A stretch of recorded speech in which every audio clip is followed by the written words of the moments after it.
Bonjour, nous sommes le mercredi 28 janvier 2015 et je reviens sur la question euh, des rapports interreligieux en France et intercommunautaires.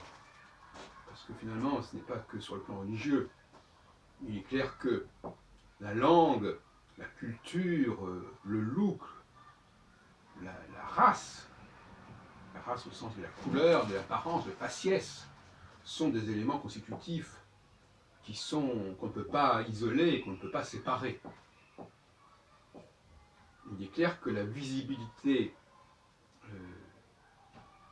des Maghrébins, par exemple, est beaucoup plus forte que celle des Juifs en France, laquelle n'est localisée finalement que dans des lieux très spécifiques. Il faut savoir la synagogue notamment, ou je ne sais pas, quelques supermarchés cachers.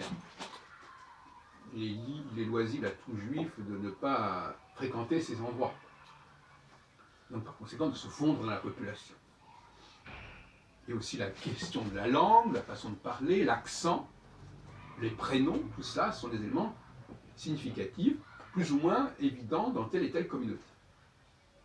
Il y a aussi donc bien entendu les signes extérieurs, les symboles, les croix, les étoiles de David et les croissants, les mains de Fatma, etc.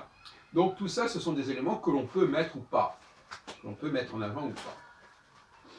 Maintenant, la question est de savoir quel est le besoin de se rassembler. Car le rassemblement en lui-même est un des éléments problématiques majeurs. Si on ne se rassemble pas, si les Juifs ne se rassemblent pas, ils ne risquent pas de faire l'objet d'attentats. S'il n'y a pas de lieu spécifiquement juif non plus. Donc, moi, je conçois la présence juive en France comme devant être d'un type particulier, et en tout cas ne pas s'aligner sur le communautarisme musulman ou le communautarisme chrétien.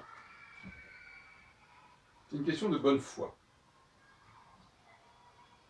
Parce que, contrairement à ce qu'on pourrait croire, quand les juifs ne sont réellement marqués par leur culture que lorsqu'ils vont dans des lieux spécifiques.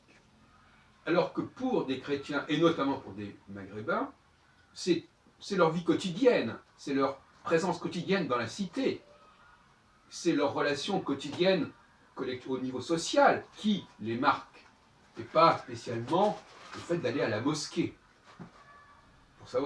Pour rencontrer des musulmans, il n'est pas nécessaire d'aller à la mosquée.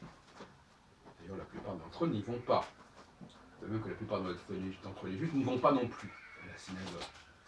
Donc, ces critères de visibilité ne sont pas du tout les mêmes selon les communautés. Et donc, nous aurions tort, nous juifs, de donner des leçons de laïcité, comme certains rabbins voudraient le faire, aux musulmans notamment. Je pense que ce ne serait pas de bonne foi de le faire, parce que tout simplement, les sacrifices que nous demande la laïcité ne sont pas les mêmes que pour les chrétiens et surtout pour les musulmans. Il faut être fair-play. La laïcité est presque, je dirais, faite sur mesure pour les juifs. C'est-à-dire qu'effectivement, ce n'est que dans des cas particuliers que leur dimension religieuse, communautaire se manifeste. Donc, par conséquent, ça ne leur coûte pas grand-chose de respecter la laïcité.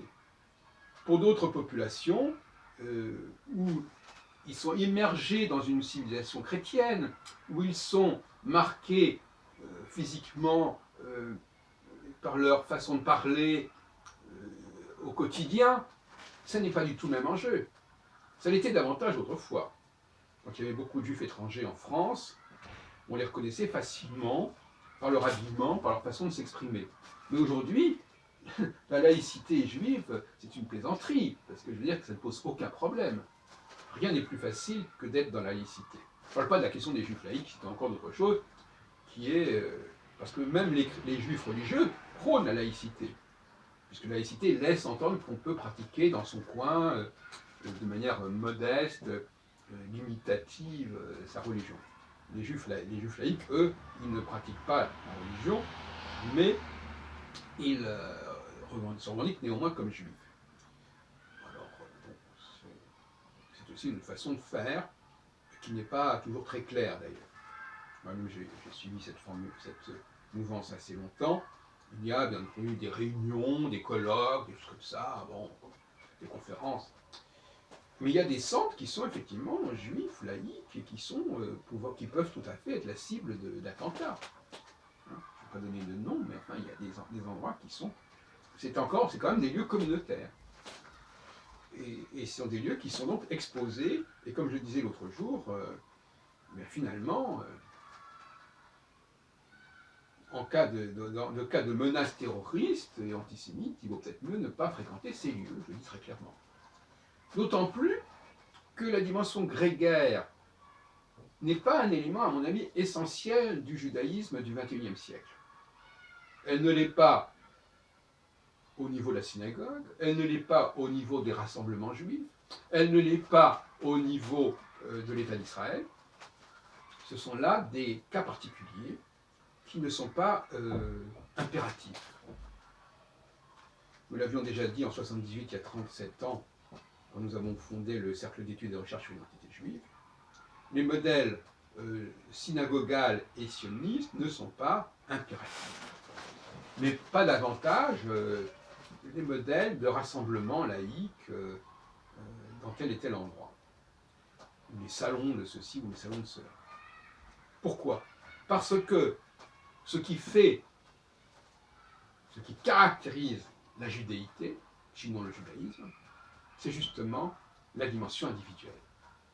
Les juifs sont avant tout intéressants individuellement, et non pas collectivement, à la différence éventuellement des musulmans et des chrétiens.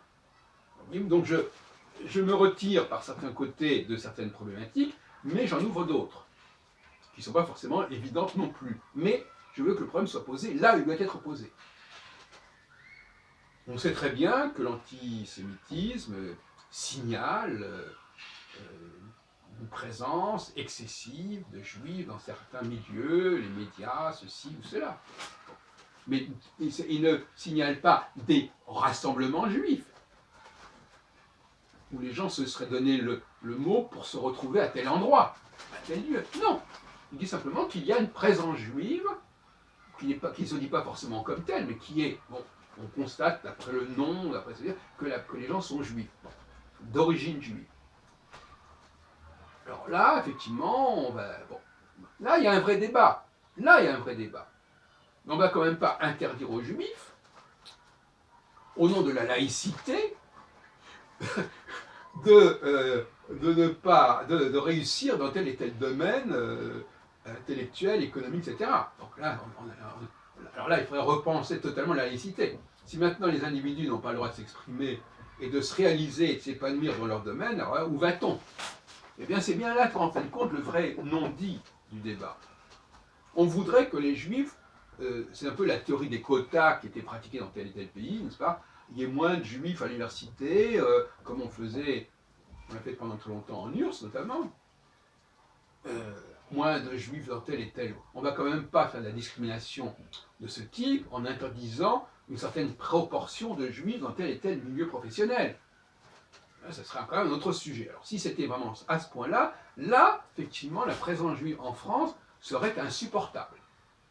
C'est ce qui s'est passé sous Vichy, avec l'interdiction des juifs de pratiquer telle et telle profession, d'être dans l'administration, etc. Là, oui, une loi anti-juive de ce type-là serait dramatique. Mais ça n'a rien à voir avec la question de la laïcité. À moins de donner à cette loi une dimension soi-disant laïque, en disant les communautés juives ne doivent pas être plus représentées que leur proportion dans la population, par exemple, des choses comme ça. Mais je donne des idées là, non mais je donne des idées un peu loufoques, mais pour montrer que c'est là qu'il y aurait vraiment un problème. Là, oui, il y aurait un problème. Si quelqu'un en arrivait à ce point-là, et quelque part, dans bien des discours qui sont tenus par les antisémites, c'est bien ce point-là qui est quelque part en débat. Donc, évitons ce genre de tracasserie mutuelle. Évitons de reprocher aux musulmans leur visibilité, et ça vaut aussi pour le châle, etc. Et qu'eux, ils ne nous reprochent pas d'être trop présents dans tel et tel milieu professionnel. Ce serait déjà, à mon avis, un équilibre raisonnable. Voilà ce que je propose.